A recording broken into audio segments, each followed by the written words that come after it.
In the scriptural justice system, the highest authority, the Most High Yah, is the judge and the jury. The seed of Israel are his children. These are their stories.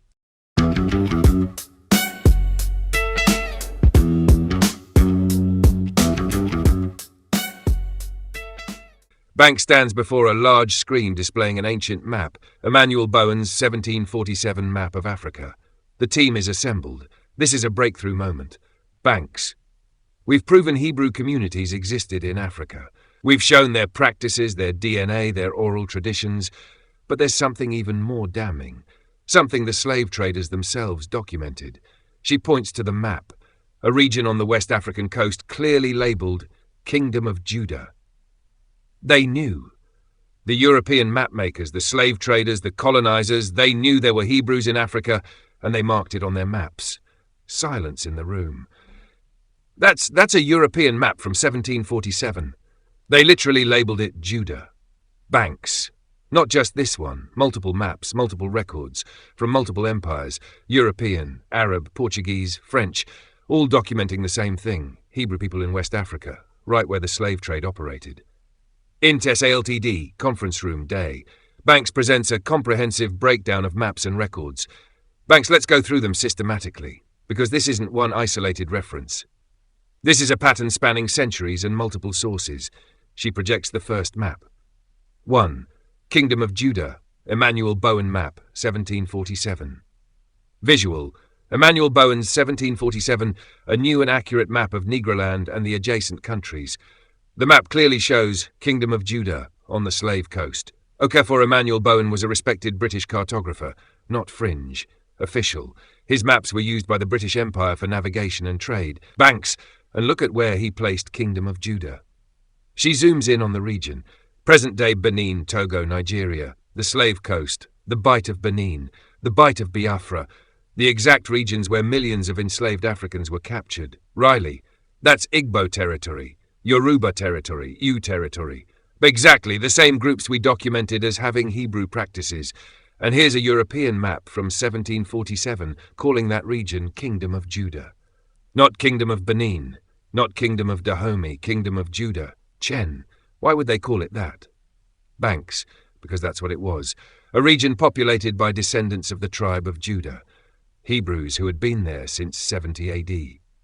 2. WHIDAH, Judah in European records banks. Now let's look at WHIDAH. Present-day WHIDAH, Benin, one of the largest slave ports in West Africa. She projects historical records. Okafor WHIDAH was also called Juda or Juda in European trading records.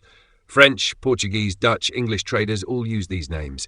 She shows examples, French trading records, 1670s, departed Port de Juda with cargo of 340 Negroes bound for Saint-Domingue.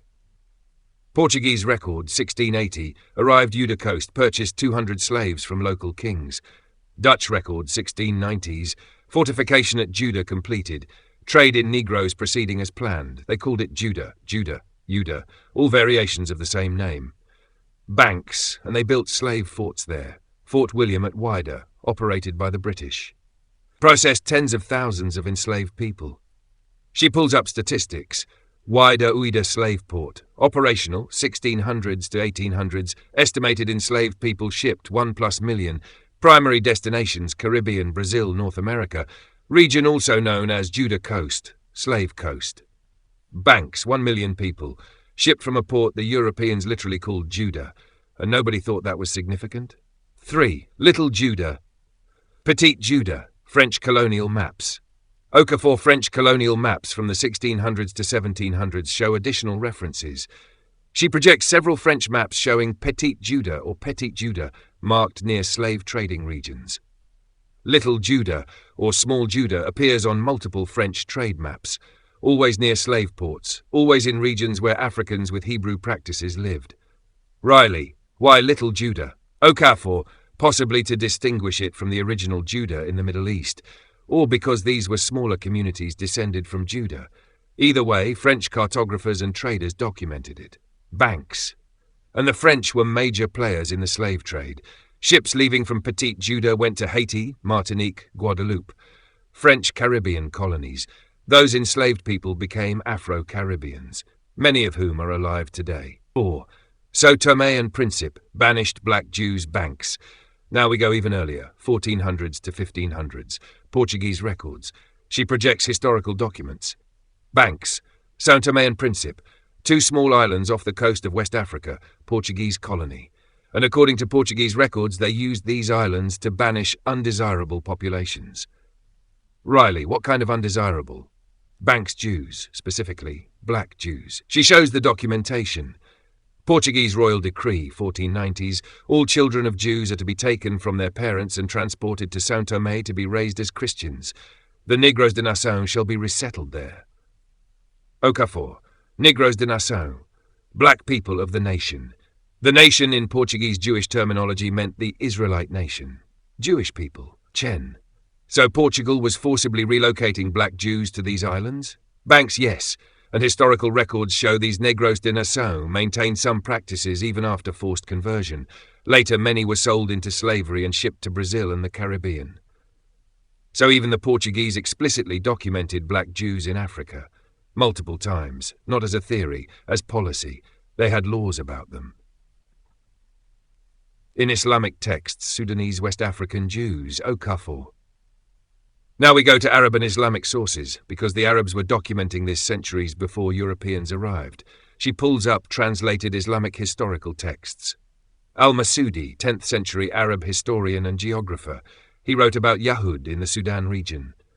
Banks, Sudan in Arabic means land of the blacks. It referred to sub-Saharan Africa generally, not just modern Sudan. Okaforect.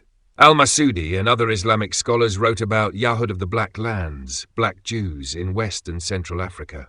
She shows excerpts, translated. Al-Masudi, c. 943 AD. In the land of the blacks there are people who claim descent from the tribes of Israel.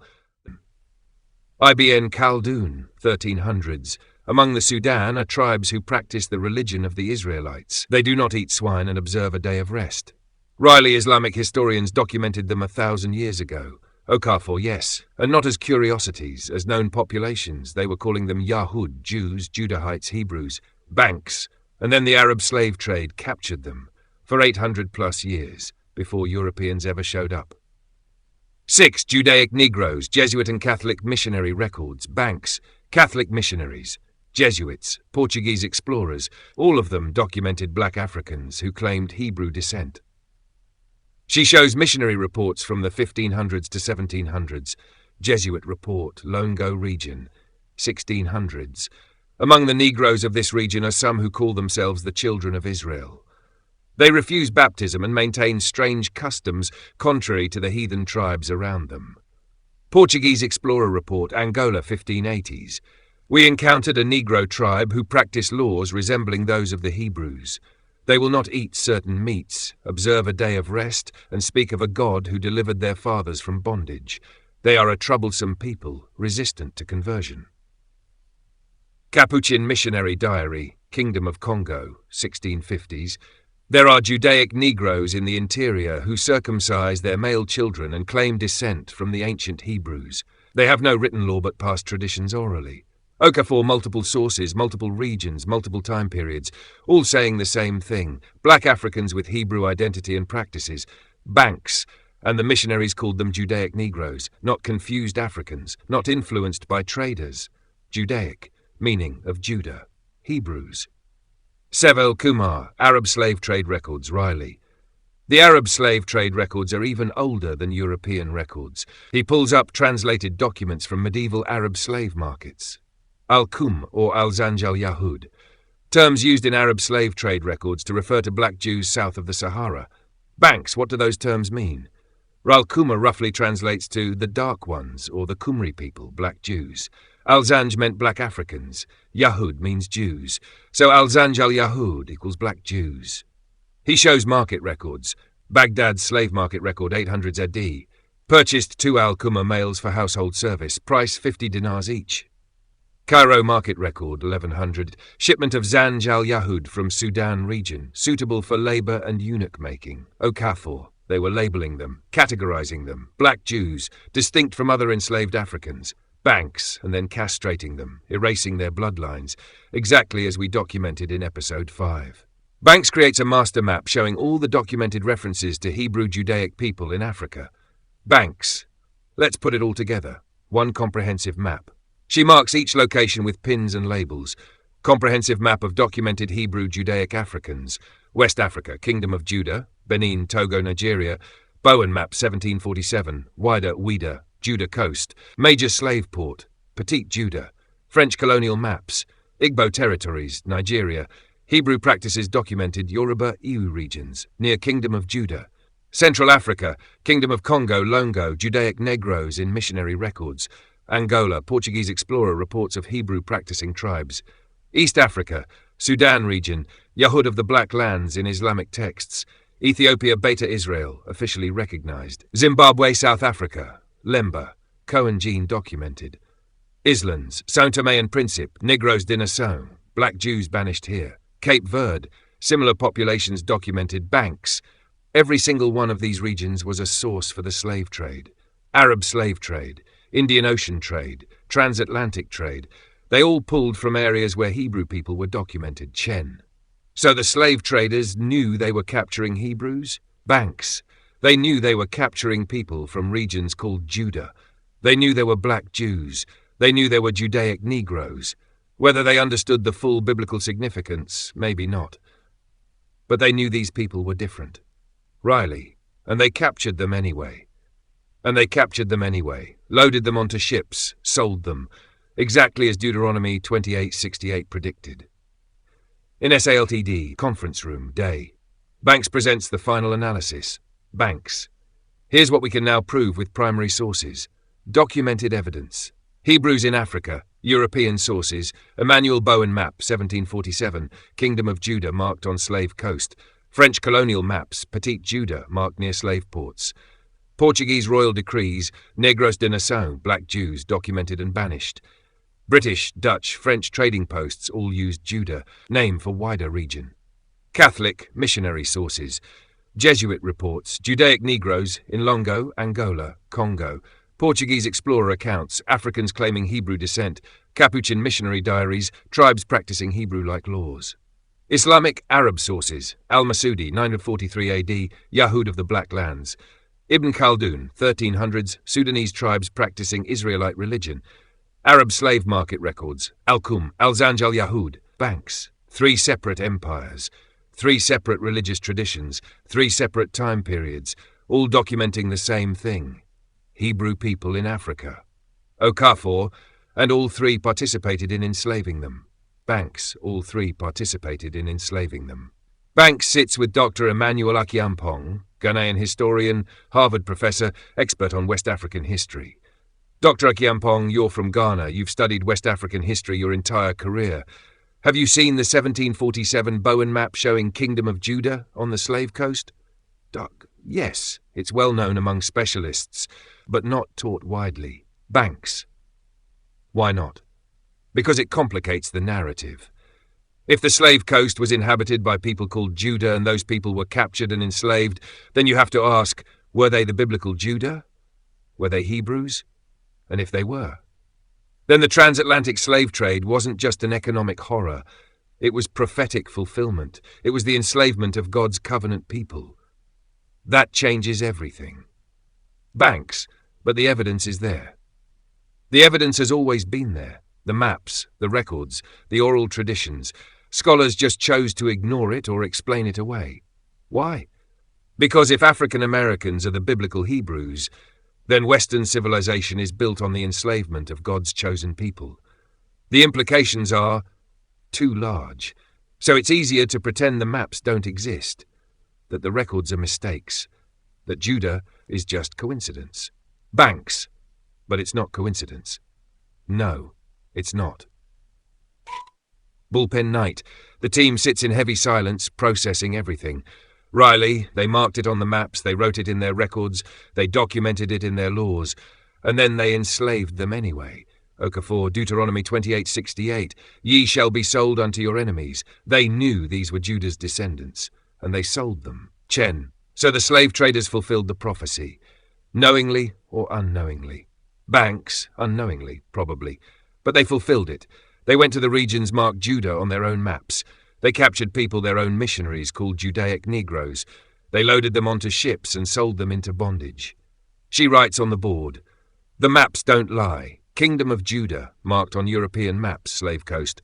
WHIDAH Juda, slave port names, European records. Petite Juda, French colonial maps.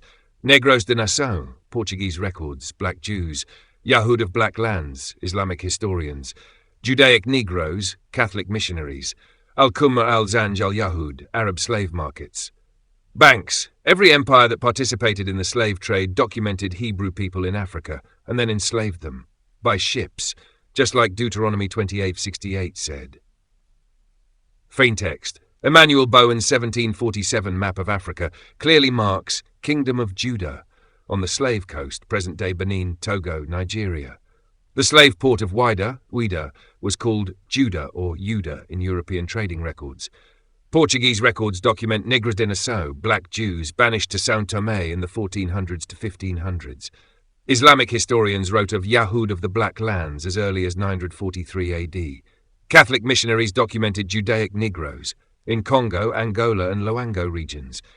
Arab slave markets used the terms Al-Qumr and Al-Zanj al-Yahud, black Jews, for enslaved Africans from these regions. The evidence was always there, on the maps, in the records, in multiple languages, from multiple empires. They knew who they were enslaving.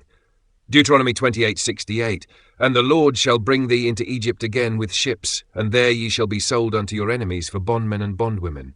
The maps marked them, the prophecy named them, history fulfilled it. Welcome to Yah and Order.